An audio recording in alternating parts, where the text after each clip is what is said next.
ठीक है, उनके पास वो मैंडेट है जो 18 फरवरी को पाकिस्तान के अवाम ने फैसला किया।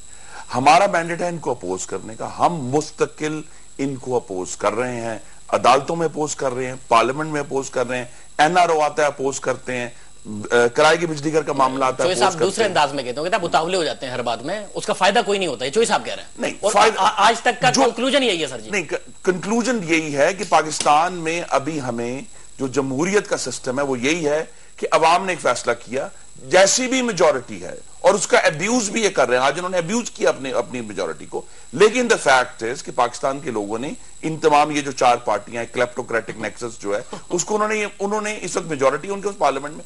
हमारा काम है अपोज करना, हम इनको अपोज करते रहेंगे, आईनी तरीके से, जमहूरी तरीके से, पुरअमन तरीके से। ये हमारा काम है और हमारे लिहाज से इनको आप क्यों नहीं मना पाए? एएनपी एमक्यूएम इनको आप क्यों नहीं मना पाए? हमारा मनाना मकसद नहीं है, हमारा इनके खिलाफ हमारा मकसद ये है कि हम अपोज करते रहे। इनका थीसिस ये है कि पाकिस्तान का जो नेशनल अलायंस है, जो नेशनल अलायंस है पाकिस्तान की 4 पार्टियों का, वो तो क्लेप्टोक्रेटिक अलायंस है, और जो क्लेप्टोक्रेटिक नेक्सस है, और जो ये सियासी तन्हाई का शिकार बेचारे लोग हैं, ये पाकिस्तान की नेशनल जो सेंटिमेंट है उसको एक्सप्रेस करते हैं। सर मॉरल पोजीशन लेते हैं, उसूल की सियासत करते हैं, तो ये मॉरल पोजीशन है कि असगर खान केस पेंडिंग है, इफ्तिखार चौधरी साहब केस सुन रहे हैं, उस केस में बचने के लिए उनकी हमायत में मूवमेंट निकाल रहे हैं।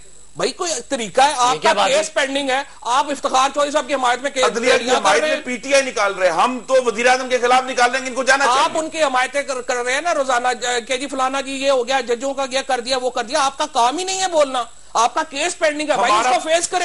पार्लियामेंट में हमारा ये नारा नहीं है, हमारा नारा ये है कि गो गिलानी। पार्लियामेंट में आपका कोई नारा ही नहीं है, पार्लियामेंट तो हमारे साथ है, पाकिस्तान में लोग हमारे साथ है, वो तो ये है, इनको जाना चाहिए। क्या करें? 2/3 मेजोरिटी का आज रेजोल्यूशन को कॉन्फिडेंस मिला है, क्या करें फिर? 2/3 मेजोरिटी अथॉरिटी है, डेमोक्रेसी समझाती है।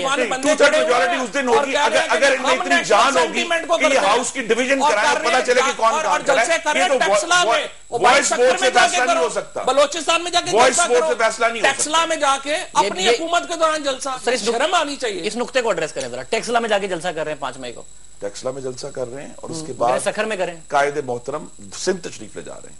गुजरावाला में कायदे मोहतरम तो मुमताज भुट्टो की शमूलियत के लिए ले जा रहे हैं ना, कोई प्रोटेस्ट करने तो नहीं जा रहे आप? मुमताज वो जलसा करने जा रहे हैं। आप प्रोटेस्ट देखिए, ऑपोजिशन लीडर जब जहां जाता है वो हुकूमत के खिलाफ बात करता है, और क्या प्रोटेस्ट है? यही प्रोटेस्ट है कि पाकिस्तान इस प्रोटेस्ट का में फायदा नहीं हुआ ना 4-4.5 साल में, फायदा करते रहते हैं, फायदे भी दिखा दिए मैंने। फायदा यही है एज ऑपोजिशन हमें इस हुकूमत के खिलाफ जो अवाम के जज्बात है उसका इजहार करना है, ये हमारा फर्ज है। वो पार्लियामेंट में भी करेंगे, रत्तो डेरों में भी करेंगे, टेक्सला में भी करेंगे, गुजरावाला में। जिस तरह आप कह रहे हैं कि ये अदलिया की सपोर्ट में, और आपकी पार्टी में किसी की भी ग्रोथ का क्राइटेरिया अब यही रह गया है कि वो अदलिया के खिलाफ बात करे। आपकी अपनी ग्रोथ माशाल्लाह, गिलानी साहब की पॉपुलैरिटी माशाल्लाह, बाबर इवान साहब जब तक अदलिया के खिलाफ बोलते रहे तब तक वो एक उन्होंने किया। आपकी पार्टी में ग्रोथ का क्राइटेरिया ये रह गया। खिलाफ होता तो प्राइम मिनिस्टर ऑफ पाकिस्तान जो ना सेक्शन अफसर के साथ भी ये नहीं होता कि 3-3 दफा वो सुप्रीम कोर्ट उसको बुला रही हो, या 3 दफा प्राइम मिनिस्टर पैदल चल के गया अदलिया के पास। अब और क्या करेगी इज्जत के लिए? हर बात यह है कि आप ये देखें ना, ये बात नहीं है ग्रोथ के लिए। प्राइम मिनिस्टर ऑफ पाकिस्तान ने, प्रेसिडेंट ऑफ पाकिस्तान ने और इस हुकूमत ने, मैं आपको शर्त दे के कह सकता हूं, इनकी जगह पे ऊपर नवाज शरीफ साहब होते, आज इफ्तिखार चौधरी साहब, सजाद अली शाह का तो कुछ भी नहीं था जो इन्होंने उसके ऊपर हमला कर दिया था। इफ्तिखार चौधरी साहब और ये सुप्रीम कोर्ट जितनी अग्रेसिव और जितनी जुडिशियल एक्टिविज्म इस दौर में होता है, कोई और हुकूमत होती, मैं आपसे शर्त लगा के कह सकता हूं 6 महीने नहीं चल सकती थी। ये तो इसी गवर्नमेंट ने दिल दिखाया, जज्बा दिखाया कि चले।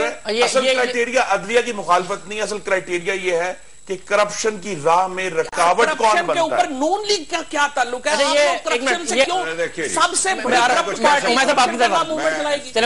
वैसे मैं इस डिस्कशन में कुछ उससे पहले मैं 1 मिनट, ये अदलिया का सुपर एक्टिव होना है या आपका सुपर एक्टिव होकर करप्शन करना है? अदालत हमें इसलिए सुपर एक्टिव नजर आती है कि आपकी मसला करप्शन भी सुपर एक्टिव है। करप्शन जो है ना, करप्शन भी एक ऐसा बोर्ड है जिसको जो कह रहे हैं ना कि काउंट नहीं हुआ।